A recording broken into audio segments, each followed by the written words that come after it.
Hello मेरे प्यारे बच्चों, आज हम क्लास 12 फिजिक्स फर्स्ट चैप्टर का लेक्चर 3 बताने जा रहे हैं। जैसा कि आप जानते हैं फर्स्ट चैप्टर हमारा इलेक्ट्रिक चार्जेस एंड फील्ड है। तो आज हम बात करते हैं, अभी तक हमने देखा कूलॉम्स नियम व्याख्या, वेक्टर के रूप में कूलॉम्स के नियम व्याख्या और लिमिटेशन ऑफ कूलॉम्स लॉ। आज हम बात करते हैं सुपर पोजिशन की, कि प्रिंसिपल ऑफ सुपर पोजिशन है क्या होता है सुपर पोजिशन।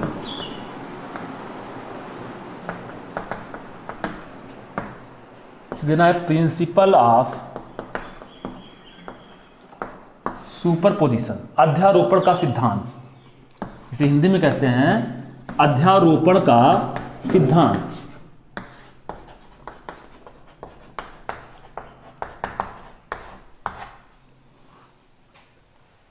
तो अभी तक हमने देखा था कि टू चार्जेस थे, तो दोनों चार्जेस के बीच में जो फोर्सेस कार्य करते थे किसी एक चार्ज पर, तो हम निकालते थे F equal to Q1 Q2 K into Q1 Q2 upon R square. तो हम यहाँ पे क्या बात करते हैं, अगर कि एक से दो से अधिक चार्जेस हैं या एक से अधिक चार्जेस हैं तो उसका यूज हम कैसे कर पाते हैं, उसका फोर्सेस नेट फोर्सेस कैसे ज्ञात कर पाते हैं, जिसका यूजेस हम फोर्स में करते हैं, इलेक्ट्रिक फील्ड में भी करते हैं, जो आगे मिलेंगी आपको। तो यह अध्यारोपण का सिद्धांत कहता है कि यदि हम दो चार्जेस हैं हमारे पास Q1 Q2, तो अगर फोर्स ऑन 2 ड्यू टू 1 कार्य कर रहा है तो आप जानते थे फोर्स के लिए फॉर्मूला F इक्वल था K into Q1 Q2 upon R square. यदि आवेश बढ़ जाए, मान लेते हैं एक आवेश और ले लिया जाए Q3, तो फोर्स Q2 पर कितना कार्य करेगा। तो क्या लिख सकते हैं हम, फोर्स ऑन 2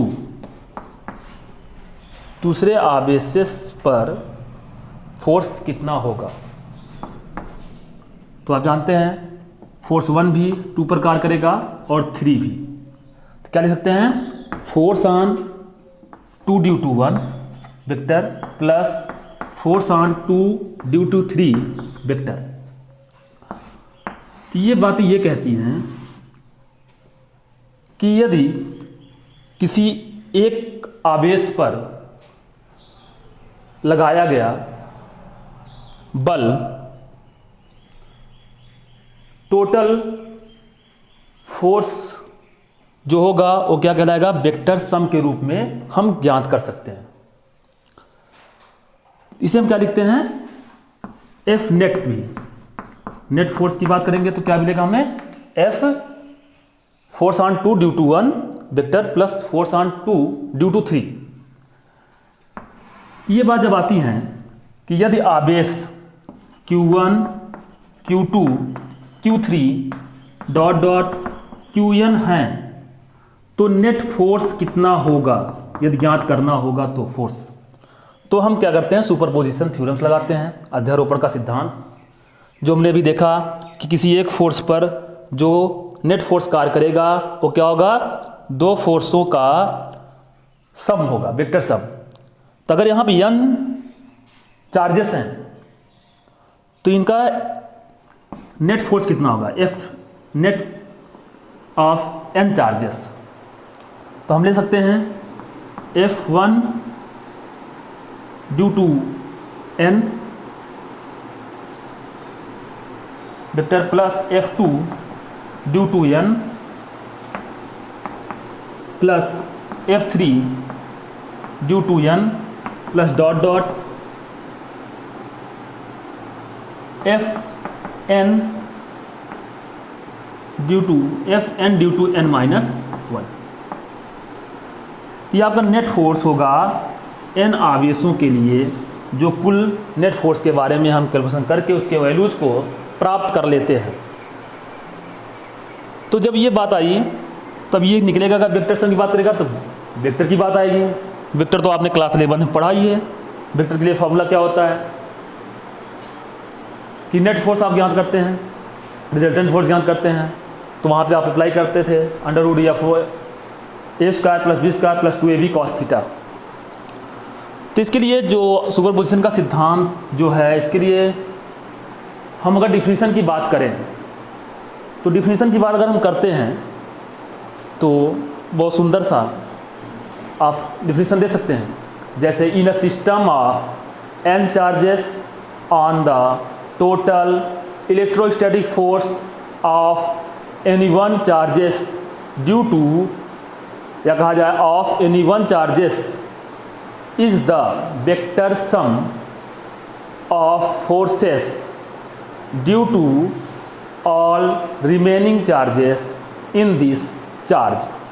कहा जाए तो in a system of n charges on the total electrostatic force of any one charges is the vector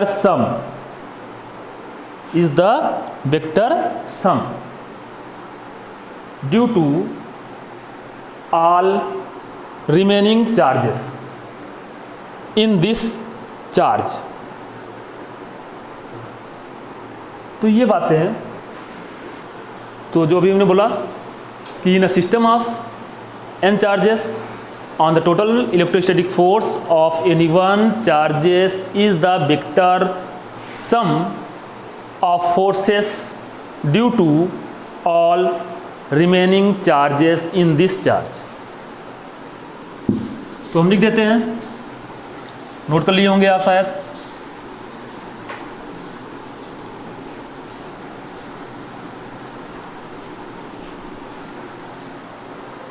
क्या होगा? In a system of n charges,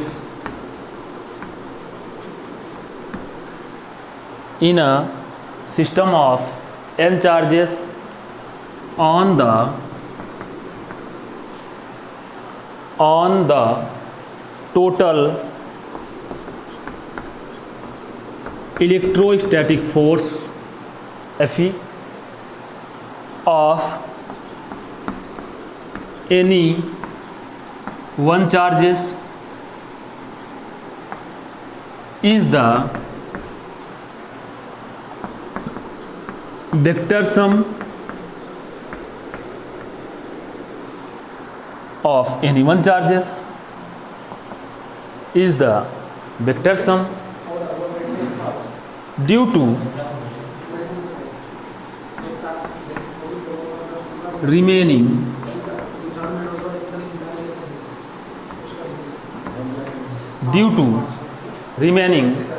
charges, यहाँ any one charges is the vector sum, sorry आप लोग force कर लीजिए, sum of force due to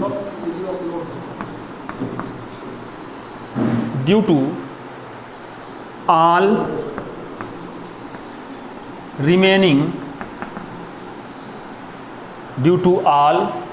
remaining charges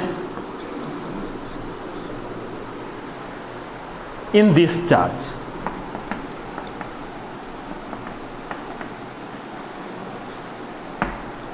ये difference कि किसी n आवेशों के प्रक्रम में किसी एक आवेश का कुल इलेक्ट्रोस्टैटिक फोर्स बचे हुए सभी आवेश, किसी भी उसी चार्जों में बचे हुए सभी आवेशों के दौरान लगे फोर्स का सदिश योग होता है।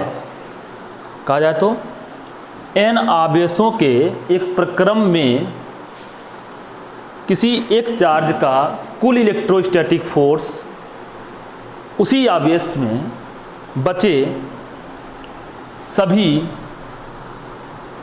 शेष आवेश के दौरान लगे बल सदिश योग के रूप में होते हैं। तो ये बातें आती हैं। इसमें एक चीज़ें और हैं यदि Q1 Q2 Q3 तीन आवेश हैं, जो चीज़ें हमें और बताती हैं, एक पहलू पर और ध्यान को केंद्रित करती हैं कि यदि दो आवेशों के लगे फोर्स का मान तीसरे आवेश के आने से, किन्हीं दो आवेशों पर लगे फोर्स का मान किसी तीसरे आवेश के आने पर कोई भी प्रभाव नहीं पड़ता है कि उन दोनों फोर्सों का मान सेम होता है। कि यदि फोर्स 1 कर रहा है 2 पर तो 1 ही करेगा, force on due to 2 due to 1, दूसरे पर लगाया गया, पहले के दौरान लगाया गया फोर्स ऑन 2 ड्यू टू 1, तो 1 और 2 के बीच में क्या करेगा 2 और 1, 3 क्या करेगा F2 3, force on 2 due to 3। किसी दो आवेशों के बीच प्राप्त किए गए बल का मान किसी तीसरे आवेश के आने पर कोई भी प्रभाव नहीं डालता, उस फोर्स का मान वही रहता है, बट नेट फोर्स चेंज होता है। कहा जाए two charges between two charges force does not change with comes third charge। कहा जाए तो पॉइंट नोट कर लीजिए स्टार बनाकर कि between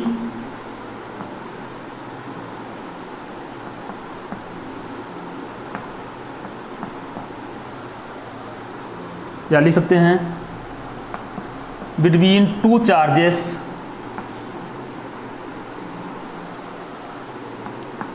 forces does not change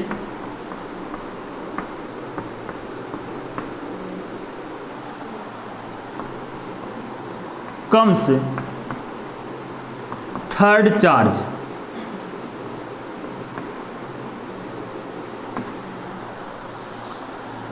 कि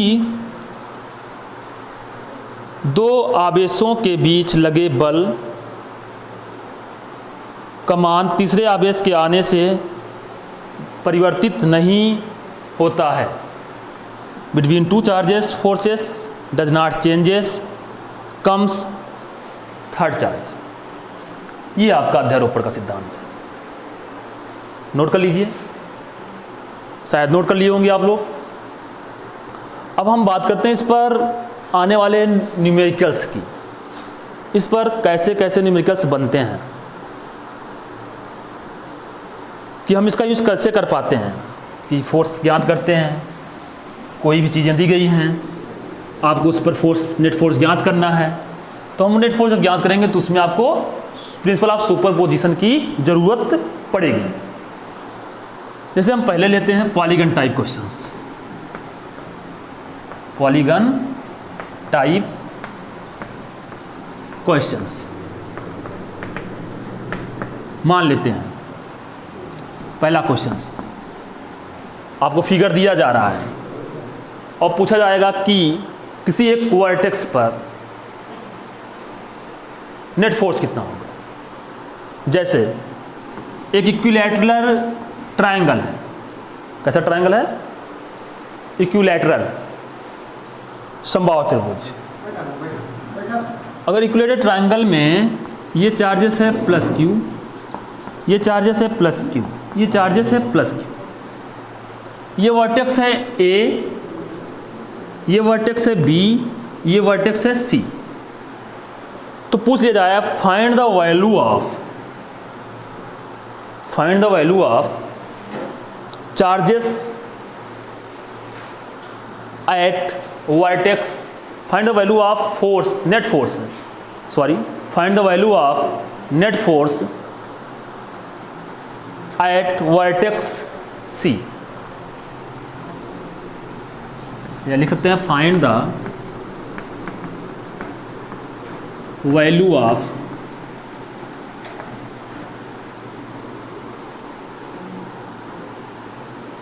net force at vertex C. ऐसे आपको दिया जाएगा कि सी के बिंदु पर नेट फोर्स कितना होगा, सी बिंदु आवेश पर नेट फोर्स कितना होगा। तो आपने पढ़ा है कूलॉम्स का नियम कि ए के द्वारा सी पर लगाया गया फोर्स क्या होगा, प्लस प्लस। ध्यान देना है, हमने पढ़ा है कूलॉम्स का नियम, प्लस प्लस होते हैं। आवेश भी पढ़ा था, कूलॉम का नियम ने बताया था कि कितनी तेज़ी से रिपेल करते हैं, कितनी तेज़ी से अट्रैक्ट करते हैं, तो हम उसका यूज यहाँ कर पाएंगे। ये अट्रैक्शन और रिपेल और अट्रैक्शन की बात है, प्लस प्लस है तो रिपेल करते हैं।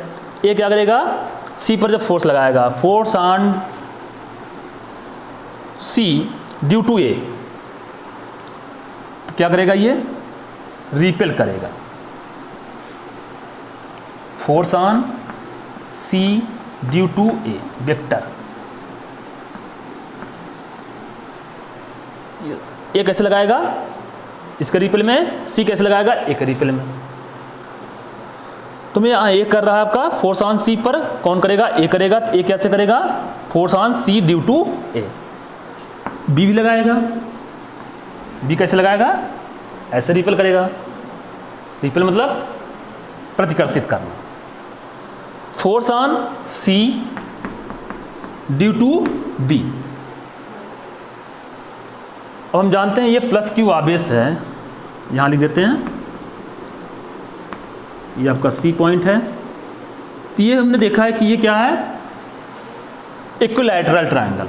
हमने देखा था 60 डिग्री 60 डिग्री 60 डिग्री। जब इक्विलैटरल ट्रायंगल है तो ये भी कोण कितना होगा आपका, 60 डिग्री। तो हिंदी में हम कहते हैं जैसे ना शीर्षाभिमुख कोण, सम्मुख कोण आपस में क्या होते हैं, सम्मुख कोण क्या कहते हैं आपका, बराबर होते हैं। किन्हीं दो रेखाओं पर, एक रेखाओं पर कोई भी रेखाएं जब प्रच्छेद करती हैं, उनके सम्मुख कोण क्या होते हैं, आपस में बराबर होते हैं। ये 60 अंश, ये 60 डिग्री है, दोनों 60 डिग्री। तो हम इसका क्या निकालते हैं, जब वेक्टर सम करते हैं, सुपरपोजिशन थ्योरम्स, तो कुल फोर्स कितना होगा, F equal to F net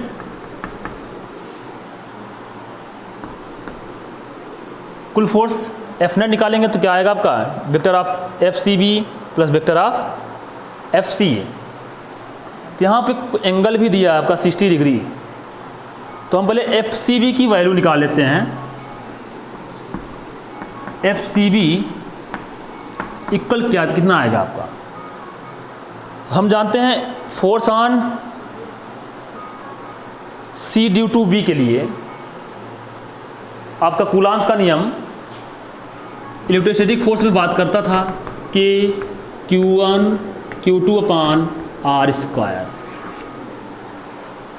तो वहाँ पर जैसे हम लेते थे फोर्स ऑन 1 2 ड्यू टू 1 या 1 ड्यू टू 2 या 2 ड्यू टू 3, तो उसके लिए क्या आएगा आपका, जैसे यहाँ पर force on C due to B कार्य करेगा तो प्लस क्यू, तो F C B vector equal के क्यू, Q1 कितना है आपका, Q2 क्या है आपका, Q plus q upon R square.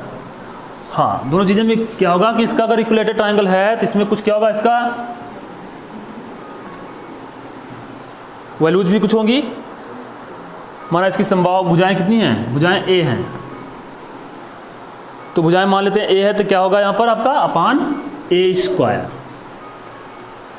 लिख सकते हैं एफ सी बी इक्वल के Q square upon A square. Force on C due to A, C due to A K into Q1 Q2 upon A R square, R के स्थान पर हम A रखते हैं। Force on C due to A equal के Q into Q upon A square. Same values, इससे में क्या मिल रहा है कि vector of F C B equal vector of F C ए, जो इक्वल लिख सकते हैं कैपिटल एफ, वेक्टर एफ लिख सकते हैं। फोर्स एफ इक्वल हो जाएगा आपका, लिख सकते हैं के, या लिख सकते हैं F C force on C due to V plus equal vector force on C due to A, जो दोनों वैल्यू सेम है। जब वैल्यू सेम है तो हम इसका क्या कर लेते हैं, रिजल्टेंट निकाल लेते हैं। इसका कुल रिजल्टेंट फोर्स कितना होगा, तो रिजल्टेंट फोर्स निकालेंगे तो एफ आर। तो चलते हैं हम लोग 11th क्लास के लिए वेक्टर के फार्मूले में, कि यदि दो फोर्सेस हैं angle 60 degree F C B और एफ सी ए, दोनों का रिजल्टेंट फोर्स यानी नेट फोर्स कितना होगा। तो नेट फोर्स की बात करते हैं, जब दोनों फोर्सेस बराबर होते हैं तो उनका रिजल्टेंट फोर्स हमेशा उसके बीच से होता जाता है, रह जाएगा ऐसे 30 डिग्री पर। तो इसका हम क्या निकालते हैं, वेक्टर के रूप में हम फॉर्मूला जानते हैं, निकाल सकते हैं capital F A I F R resultant force under root A square कितना आपका, F C B equal to F C A बराबर F square plus F square A square plus B square plus 2ab 2f into F. A के स्थान पे क्या है आपका f, b के स्थान भी क्या है आपका f, 2ab cos 60। नोट कर लीजिए, नोट कर सकते हैं, मिटा दें, नोट कर लिए होंगे ऊपर। बहुत ही इंपॉर्टेंट क्वेश्चन है आपका ये, जो आपके बोर्ड में पूछा जाता है। आप हर बिंदुओं पर ध्यान से देखते हुए चलते रहिए। तो रिजल्टेंट फोर्स की बात हम कर रहे थे, तो रिजल्टेंट फोर्स कितना है आपका, under root F square plus 2f into cos 60। समझ सकते हैं F R equal under root F square plus F square 2f square plus 2f into F square 2f square cos 60 का वैल्यूज क्या होता है 1/2, 2 से 2 cancel, F R equal under root 2f square plus F square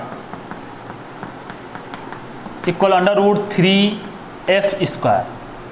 तो F R equal लिख सकते हैं हम f रूट 3। तो रिजल्टेंट फोर्स कितना है आपका f रूट 3। तो वेक्टर सम हम लिख सकते हैं f net equal f C B vector of force on c due to v plus vector of force on c due to a equal F R resultant force. मिटा दे नीचे,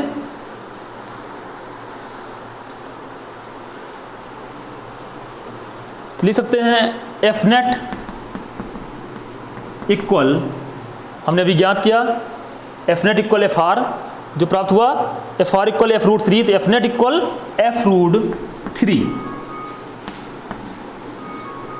और आप जानते हैं कि f के लिए जो आपकी वैल्यूज आई थी f equal to F vector of f on c due to b plus vector of f on c due to a equal values प्राप्त हुई थी k q square by a square,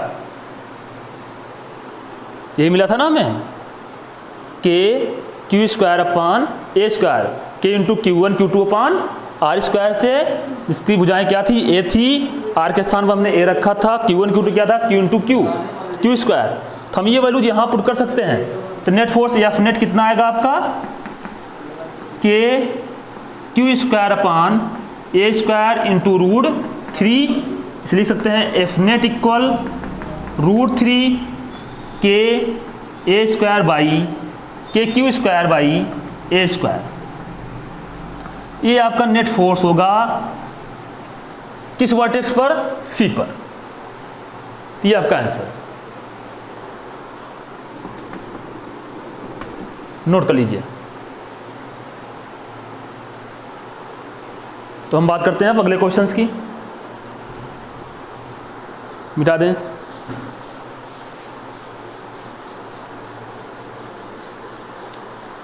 अगला क्वेश्चन अगर यदि कहा जाए कि एक इक्विलैटरल ट्रायंगल है, एक इक्विलैटरल ट्रायंगल है, उसमें भी आपके आवेश दिए गए हैं, लेकिन हम उसमें आवेश का मान चेंज कर देते हैं।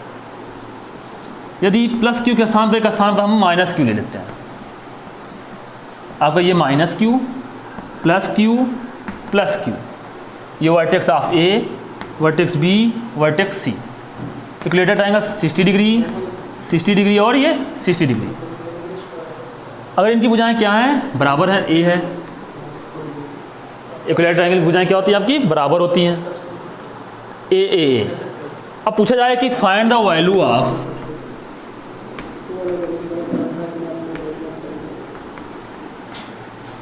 F net at vertex A, तो वर्टेक्स ए पर हम अगर वैल्यू निकालते हैं, अब यहाँ चेंज हुआ, क्या माइनस प्लस की बात है, आपको देखना पड़ेगा कि वर्टेक्स ए पर हम नेट फोर्स कितना होगा यहाँ पर। तो फोर्स आप जानते हैं कैसे ऐड करता है, प्लस प्लस करेगा तो रिपेल करेगा, हमेशा लाइन जो एट द लाइन ज्वाइनिंग पर होता है। कहाँ पर होता है, एक्ट कहाँ करता है, centre of act on line joining two centres of two charges. अगर ए पर फोर्स, बिंदु ए पर बिंदु बी पॉइंट चार्जेस ले रहे हैं हम, यहाँ पर माइनस क्यू है, प्लस माइनस क्या करेंगे, आपका अट्रैक्ट करते हैं, प्लस माइनस अट्रैक्ट करेंगे, लाइन ज्वाइनिंग सेंटर अपनी तरफ खींचेगा, ये फोर्स कहाँ कार्य करेगा, F A due to B. इसी प्रकार सिमिलरली सी भी क्या करेगा, आपका उसी रेखा पर लंबवत फोर्स कार्य करेगा, force on A due to C. अब यहां बात करते हैं अगर हम, तो दोनों के लिए हम क्या करते हैं, इसका रिजल्टेंट फोर्स निकालते हैं। पहले हम इसकी F force on A due to भी कितना होगा, तो वैल्यूज क्या आपकी, प्लस और minus Q into Q, Q1 क्या है, क्यू है, Q2 क्या है, कि माइनस क्यू है, माइनस क्या बताता है आपका, डायरेक्शन बताता है, इससे में नहीं मतलब है, बस हम क्या लेना है, हमें क्यू और क्यू लेना है। तो force on A to B, A due to B equal K into Q by R square, क्या हो जाएगा, एफ ए बी इक्वल के Q square by R square.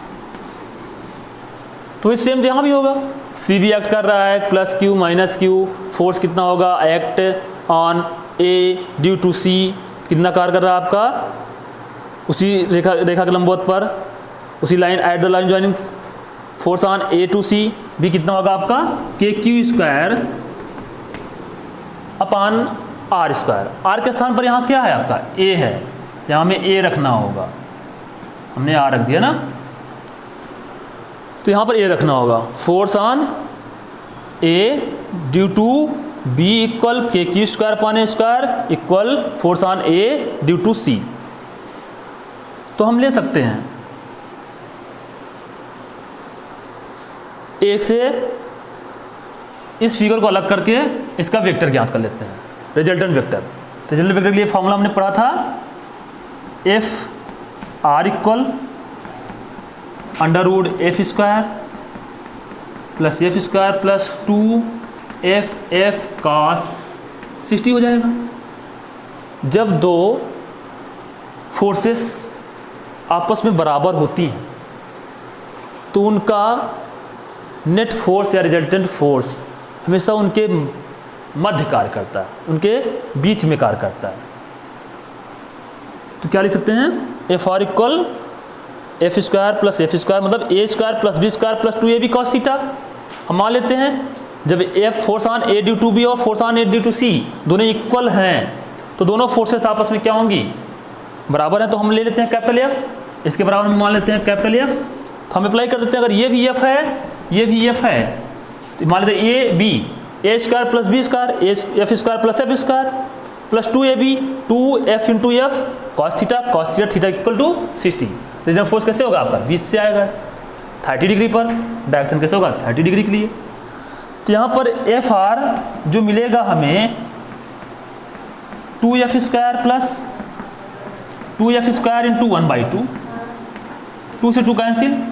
Similarly जैसे इसके पहले हम किए थे सेम वैल्यूज मिल रही हैं, बस चेंजेस क्या है, प्लस माइनस डायरेक्शन बता रहा है कि अट्रैक्ट कर रहा है कि रिपेल कर रहा है। तो एफ आर कितना आएगा आपका √3f स्क्वायर, 2 से 2 cancel, F square plus 2f square 3f square. तो एफ आर रिजल्टेंट फोर्स कितना हो जाएगा आपका f√3। अब एफ की वैल्यूज कितनी है आपकी k² square upon a square हम रख सकते हैं। तो एफ नेट फोर्स मिलेगा ऑन वर्टेक्स से ए पर √3 k² square upon a square. तो ये आपकी वैल्यू जो आएगी ये आपका आंसर होगा कि find the values of F net at vertex से हम कह सकते हैं √3 k² square upon a square. चलिए आगे चलते हैं हम लोग, नोट कर लीजिए, कर लिए हैं, कर लो, कर लिए मेरे प्यारे प्यारे बच्चों, नोट करते हुए चलिए आप लोग।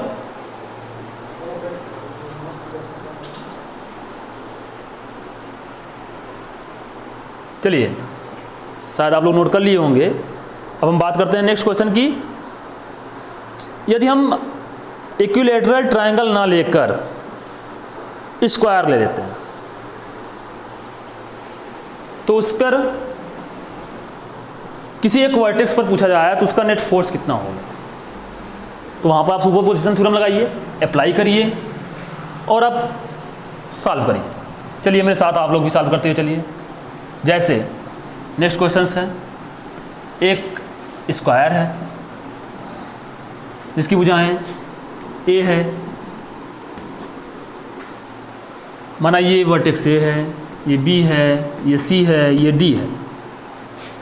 इस पर plus Q charge plus Q charge plus Q charge plus Q charge, सभी पर प्लस क्यू चार्जेस। तो पूछ लिया जाए कि find the values of net force at vertex C या बी या ए या डी, कोई भी ले सकते हैं, सभी तो सेम वैल्यूज, ए भुजाएं बराबर हैं, plus Q plus Q plus Q सभी में है। तो हम ले लेते हैं सी पर। चलिए find the value of net force F net at vertex C. चलिए क्या करें, फिर हम लेते हैं बी है, सी पर क्या करेगा प्लस प्लस रिपेल, ऐसे कुछ। और जानते हैं स्क्वायर में जो होते हैं ये 90 डिग्री, ये 90 डिग्री, ये भी 90 डिग्री होगा, ये भी क्या होगा 90 डिग्री होगा।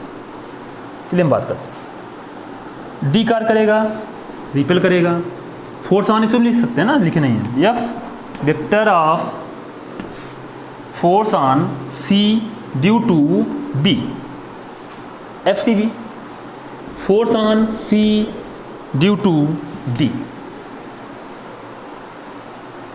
और भी तो कुछ करेगा कार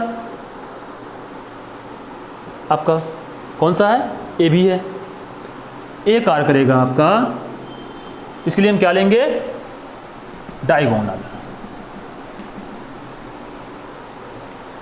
ये कुछ ऐसे ही कार करेगा,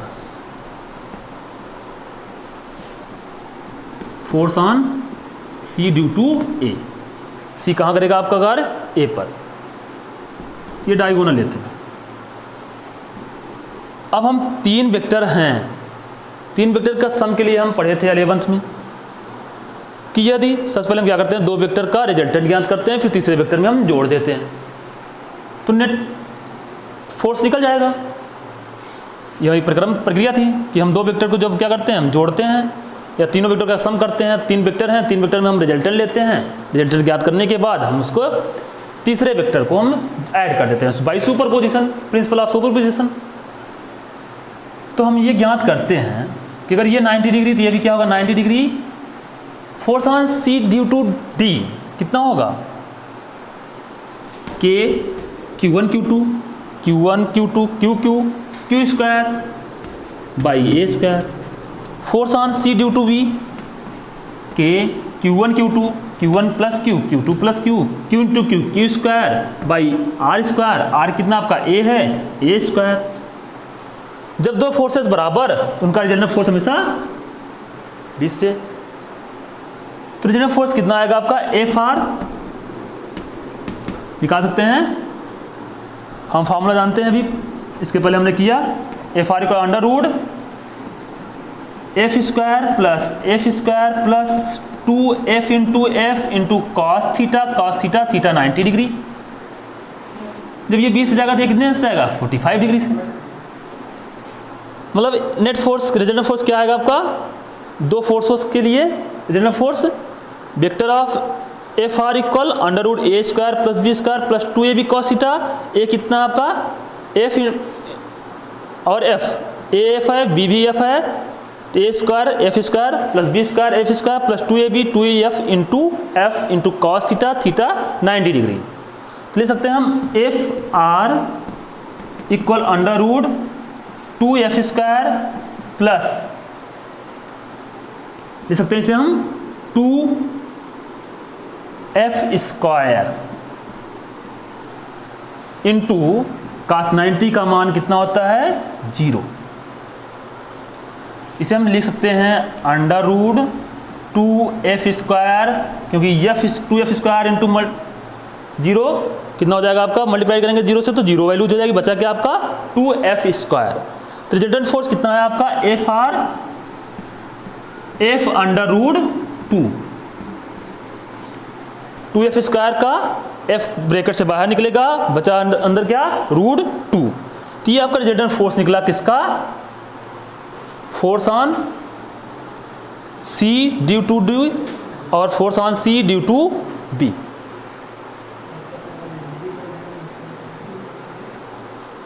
तो हम ये लिख सकते हैं कि फोर्स ऑन C, तो रिजल्टेंट फोर्स आपका कितना होगा F रूट 2 और इसका डायगोनल कितना होगा आपका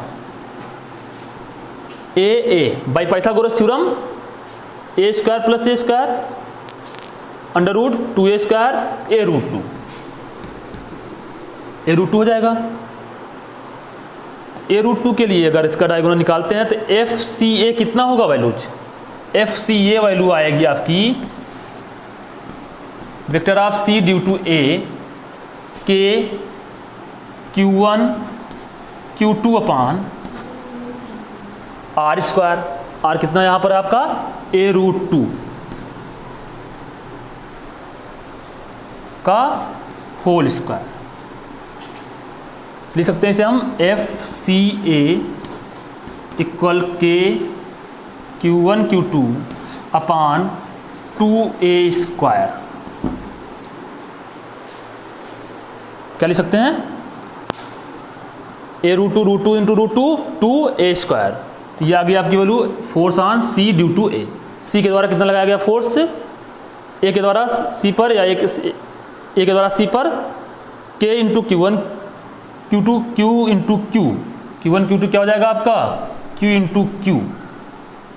तो Q इंटू Q लिख सकते हैं हम Q square F into C due to A K Q square upon 2a square. अब जब ये रिजल्टेंट फोर्स निकला तो नेट फोर्स कितना होगा, तो दो वेक्टर का रिजल्टेंट हमने ज्ञात किया, तीसरे वेक्टर को क्या करेंगे ऐड कर देंगे हम। नोट कर लीजिए,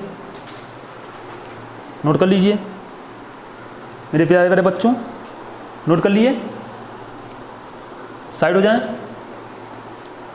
हाँ, नोट करते हुए चलिए आप लोग अच्छे से और नोट्स को बनाते हुए चलिए, मिटा दें ऊपर की तरफ, मिटा दे रहे हैं। तो अब बात कर रहे हैं हम कि net force on C, C पर नेट फोर्स कितना, यही पूछा गया है। Force on C due to B plus force on सी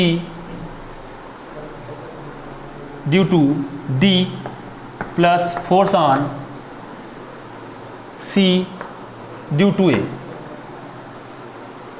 तो force on C due to B और force on C due to D दोनों का जेनरल फोर्स हमने ज्ञात किया है, तो वैल्यूज हम पुट कर सकते हैं। तो net force on C equal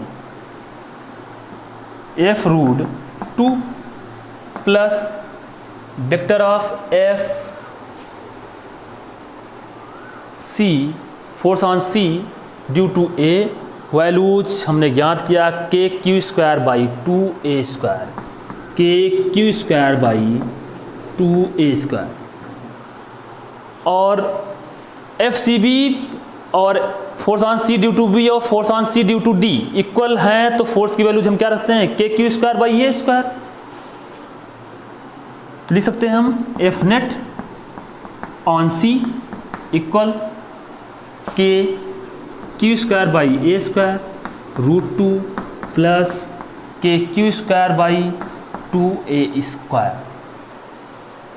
भाई सुपरपोजिशन थ्योरम लग रहा है ना कि वेक्टर सम सबका हो रहा है कि in a system of n charges on the total electrostatic force of any one charges is the vector sum of forces due to all remaining charges in this charge. तो ये तो है ना आपका फोर्सेस, सभी all charges, all remaining charges के लिए जो फोर्सेस हैं उसके दौरान जो लग रहे हैं, क्या है आपका, उस पर जो फोर्सेस उनका वेक्टर सम। ये तो कहा गया था आपका ना प्रिंसिपल ऑफ सुपरपोजिशन जो यूज हो रहा है कि नेट फोर्स सी पर कितना है, तो चार्ज ऑफ सी पर नेट फोर्स कितना है, एनी वन चार्जेस था ना, on the total electrostatic force of any one charges is the vector sum due to all remaining charges in this charge जो था उसमें। इन दिस चार्ज मतलब Q1 Q2 Q A B C D, सी पर लग रहा है A B D, जो A कार्य करेगा, B कार्य करेगा और D कार्य करेगा। A B और D क्या थे, इक्वल हो जा रहे हैं, इक्वल हो रहे हैं। A क्या कर रहा है कार्य, कैसे, डायगोनल जब उसका लेंगे तो उसकी वैल्यूज क्या है डायगोनल की, A√2, तो R के साथ हम क्या रखेंगे A√2 का स्क्वायर करेंगे तो 2a square, force on C due to A कितना होगा, के Q square upon 2a square. तो हमने ये वैल्यू जब यहाँ पर रखा तो ये force on C due to B और vector of force on C due to D, तो दोनों का रिजल्टेंट निकाला था हमने। रिजल्टेंट देखा हमने F√2 आया, तो F√2 हमने वैल्यू पुट किया दोनों के लिए, plus K Q square F force on C due to A K Q square upon 2a square.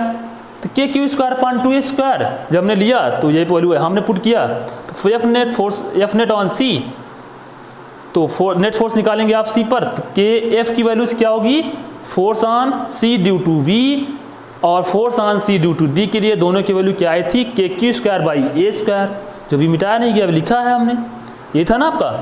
तो ये हमने वैल्यूज यहाँ पर उठाकर पुट कर दिया, K Q square by A square into √2 plus K Q square by 2a square, जो ये वैल्यूज है। अब इसको हम ऐड करते हैं और भी सॉल्व करते हैं, थोड़ा सा मिटा दें नीचे की तरफ, थोड़ा सा और सॉल्व करते हैं तो क्या मिलेगा, F net on C, net force on C, K Q square by A square, K Q square by A square दोनों में common, K Q square by A square बाहर बचा क्या, √2 प्लस 1/2। तो आपका आंसर ये भी यही है। और भी सॉल्व कर सकते हैं, एलसीएम ले लीजिए इसका, 2 बाहर कर लीजिए तो 2√2 प्लस 1 बचेगा। लिख सकते हैं net force on C equal के Q square by A square, bracket में एलसीएम 2 होगा, क्रॉस मल्टीप्लाइड 2√2 प्लस 1 का मल्टीप्लाइड 1 में 1, 2 का रूट 2 मल्टीप्लाइड 2 रूट 2, इसे हम 2 को हम इधर लाते हैं, लिख सकते हैं F net on C, net force on C K Q square by A square, या 2 बाहर लेते हैं 2a square K Q square by 2a square, bracket में क्या बचेगा 2 रूट 2 प्लस 1। ये आपका आंसर होगा। यहाँ भी सही था, यहाँ भी सही है, कर सकते हैं। ये आपका आंसर, नोट कर लीजिए। तो मेरे प्यारे प्यारे बच्चों, आज हमने बात किया प्रिंसिपल ऑफ सुपरपोजिशन, उस पर कुछ न्यूमेरिकल्स लगाया।